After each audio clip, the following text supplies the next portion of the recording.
वो ये था कि कैन इंडियन लॉयर और lawyer from Pakistan practice law in USA, if yes then how and what is the criteria?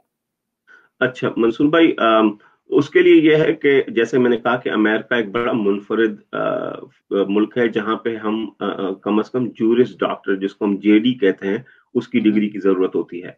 जो हमारे दूसरे ममालिक हैं जहाँ पे इंग्लिश लॉ या सिस्टम चलता है, वहां पे वो डायरेक्टली हाई स्कूल के बाद जाके अपनी कानून की डिग्री लेते हैं, जिसको हम यूजुअली एलएलबी कहा करते हैं। तो अगर कोई आदमी एलएलबी के साथ आता है तो हमारे यहाँ एलएलबी रिकग्नाइज नहीं है to sit in the bar exam, अगर आपको बार के लिए बैठना। उसके लिए हमारे साथ जो दोस्त हमारे कॉलेजेस और लॉ स्कूल्स में हमारे साथ पढ़े, जो फॉरेन ग्रेजुएट्स थे, वो मोस्टली आते हैं या तो एलएलएम करने, मास्टर्स करने लॉ में, या फिर वो एलएलएम करके वापस चले जाते हैं, या फिर वो यहाँ पे एलएलएम करके कुछ गिनी चुनी हमारे पास जुरिस्डिक्शंस हैं या स्टेट्स हैं जो फॉरेन ग्रेजुएट्स को अलाउ करते हैं। मुझे on top of my head मुझे याद है, शायद वर्जीनिया उसमें से एक है, न्यूयॉर्क है, कैलिफोर्निया है, हर स्टेट अलाउ नहीं करता। मेजॉरिटी ऑफ स्टेट ये कहते हैं कि आपके पास जूरिस डॉक्टर होना चाहिए। तो आपको अगर बैचलर्स डिग्री है इंडिया से, तो आप दोबारा यहाँ पे आके जूरिस डॉक्टर करें।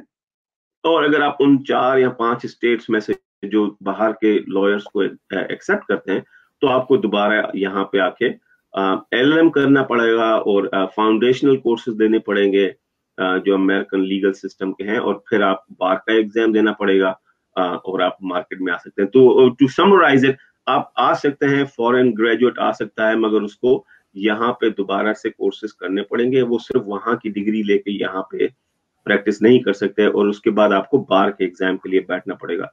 और बार की रिक्वायरमेंट ये होती है कि आपने यहाँ से कोर्स वर्क किया हुआ हो, और अगर आपके पास जूरिस डॉक्टर है, अगर आप दोबारा से पढ़ते हैं, या एलएलएम है, जो अगर आप अमेरिकन एलएलएम करते हैं यहाँ पे आके, तो फिर आप उन 4-5 स्टेट्स में प्रैक्टिस कर सकते हैं। अच्छा, ये देखा गया है कि काफी हमारे ऐसे दोस्त हैं, हमारे जो लॉयर्स हैं, जिन्होंने डिग्रीज तो की हुई है, लेकिन बार के एग्जाम में उनको काफी डिफिकल्टीज होती हैं या उनके पास टाइम कम होता है। तो आप मुझे ये बताइए, क्या बार के एग्जाम के बारे में थोड़ा बताइए, और ये बताइए क्या ये इतना मुश्किल होता है कि लोग इसमें फेल होते हैं, और हमारे जो इंडिया और पाकिस्तान से लोग आएंगे, क्या वो आसानी से इसको पास कर सकते हैं? क्योंकि उनका लॉ तो इंग्लिश लॉ होता है, जो ब्रिटिश लॉ होता है। तो मंसूर भाई देखें, आपको अगर आप कोर्ट में प्रैक्टिस करना चाहते हैं, या अगर आप उस किस्म से जो आप एक कंटिन्यू प्रैक्टिस करना चाहते हैं, उसके लिए तो आपको बार की जरूरत है। और बार का एग्जाम डिपेंड करता है आप कौन से स्टेट में दे रहे हैं, वहां पे मुश्किल होता है। अब जैसे कैलिफोर्निया है, कैलिफोर्निया हमारा एक one of the most toughest bar माना जाता है।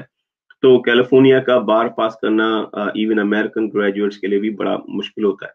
तो डिपेंड करता है आप कहाँ पे बार का एग्जाम दे रहे हैं।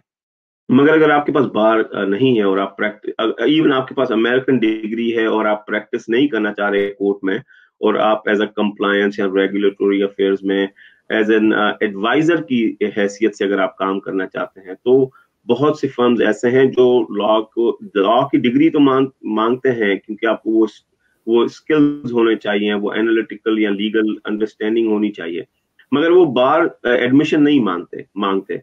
तो डिपेंड कर रहा है आप कौन सी फर्म के साथ काम करना चाह रहे हैं और उस फर्म का मकसद क्या है आपको हायर करने में। बहुत से ऐसे होते हैं जो सिर्फ एम्प्लॉयमेंट या लेबर रिलेशन के लिए, एचआर के अंदर भी जो एडवाइजर्स होते हैं, वो क्योंकि वो लेबर लॉ और एम्प्लॉयमेंट लॉ को उनको करना पड़ता है, एनालाइज करना पड़ता है, तो बहुत सी फर्म बार की एडमिशन मांगते हैं, बहुत सी फर्म बार की एडमिशन नहीं मांगते। तो डिपेंड करता है कि आप क्या करना चाहते हैं अपनी डिग्री के साथ।